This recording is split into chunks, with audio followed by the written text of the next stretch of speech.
नमस्कार, आप देख रहे हैं इंडिया पब्लिक खबर और मैं हूं आपके साथ आकांक्षा।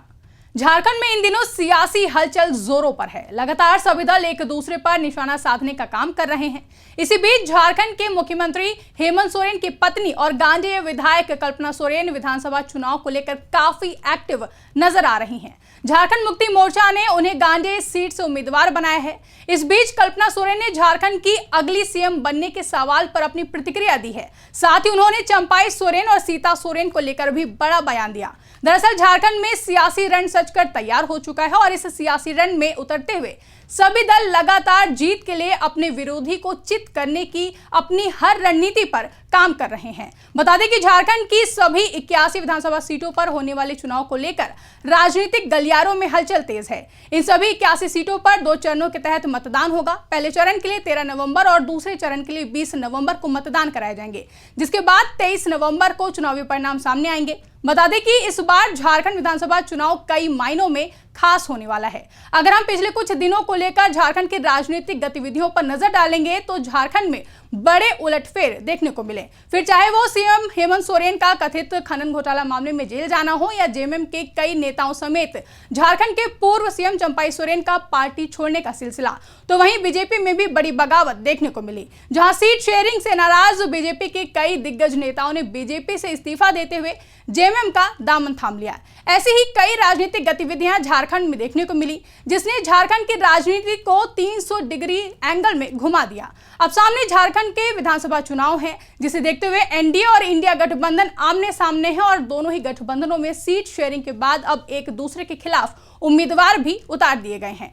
बता दें कि झारखंड में एनडीए में सीट बंटवारे के तहत बीजेपी सबसे अधिक 68 सीटों पर चुनाव लड़ेगी, तो वहीं आजसू 10, जेडीयू 2 और चिराग पासवान की एलजेपीआर रामविलास को 1 सीट मिली है। जबकि इंडिया गठबंधन के तहत जेएमएम 41, कांग्रेस 29, आरजेडी 6, लेफ्ट 4 और 1 सीट पर अन्य पार्टी चुनाव लड़ने का काम करेगी, जिसके लिए हर दल की तरफ से चुनावी रैलियां और सभाएं भी की जा रही हैं और एक दूसरे पर जमकर हमला भी बोला जा रहा है। इसी कड़ी में कल्पना सोरेन ने चंपाई सोरेन और सीता सोरेन को लेकर बड़ा बयान दिया। कल्पना सोरेन ने कहा कि चंपाई सोरेन बड़े हैं और मेरे आदरणीय भी हैं। मेरी जेठानी सीता सोरेन भी बड़ी हैं। हम अभी भी एक दूसरे का सम्मान करते हैं। आखिरकार परिवार परिवार ही होता है। भले ही आप अपनी पार्टी से किसी वजह से रूठ कर चले गए हैं, लेकिन आपकी बुनियाद आपकी पार्टी से रहती है, इसलिए वो जहां भी हैं हम उनके फैसले का सम्मान करते हैं। बता दें कि चंपाई सोरेन और सीता सोरेन दोनों ही पहले जेएमएम के नेता थे, लेकिन अब दोनों ही बीजेपी में शामिल हो चुके हैं। दरअसल जब सीएम हेमंत सोरेन कथित खनन घोटाला मामले में जेल गए थे, तब चंपाई सोरेन को जेएमएम की ओर से मुख्यमंत्री बनाया गया था। लेकिन जब सीएम हेमंत सोरेन वापस जेल से बाहर आए और वापस से सीएम पद संभाला, तो चंपाई सोरेन इससे नाराज हो गए थे और इसे अपना अपमान बताते हुए वो बीजेपी में शामिल हो गए थे। वहीं सीता सोरेन भी विधानसभा चुनाव से ठीक पहले बीजेपी में शामिल हो गई थी। बता दें कि सीता सोरेन जेएमएम के संस्थापक शिबू सोरेन की बहू हैं, जिनकी शादी शिबू सोरेन के सबसे बड़े बेटे दुर्गा सोरेन से हुई थी, जिन्हें 2009 में सीता सोरेन ने खो दिया था। लेकिन कुछ वक्त बाद उनके और जेएमएम के बीच सब कुछ ठीक ना होने की वजह से लोकसभा चुनाव से पहले सीता सोरेन ने बीजेपी ज्वाइन कर ली थी। उस वक्त उन्होंने जेएमएम के नेतृत्व पर अपनी और अपने परिवार की उपेक्षा करने का आरोप लगाया था।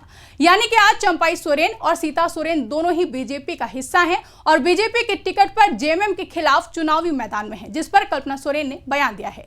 इसी बीच कल्पना सोरेन ने झारखंड की अगली सीएम बनने के सवाल पर भी अपनी प्रतिक्रिया दी है। कल्पना सोरेन ने एक इंटरव्यू में सवाल का जवाब देते हुए कहा कि हमने अभी गांजेय सीट से अपना नामांकन दाखिल किया है। पार्टी ने एक जिम्मेदारी दी है, पहले आशीर्वाद लेकर विधायक बनेंगे और फिर जो आलाकमान का डिसीजन होगा वो माना जाएगा। फिलहाल अगर मैं इस समय इस क्षण की बात करूं तो हेमंत सोरेन पर झारखंड की जनता ने पूरा विश्वास जताया है। साथ ही उन्होंने दावा किया है कि वो झारखंड मुक्ति मोर्चा की एक सिपाही हैं और अगर वो विधायक भी बन जाती हैं तब भी वो सिपाही ही रहेंगी। ऐसे में वो हर उस जंग के लिए तैयार हैं जिसके लिए हमेशा एक सिपाही को तैयार रहना चाहिए। इसके अलावा उन्होंने कहा कि मैया सम्मान योजना के कारण उन्हें सकारात्मक प्रतिक्रिया मिल रही है।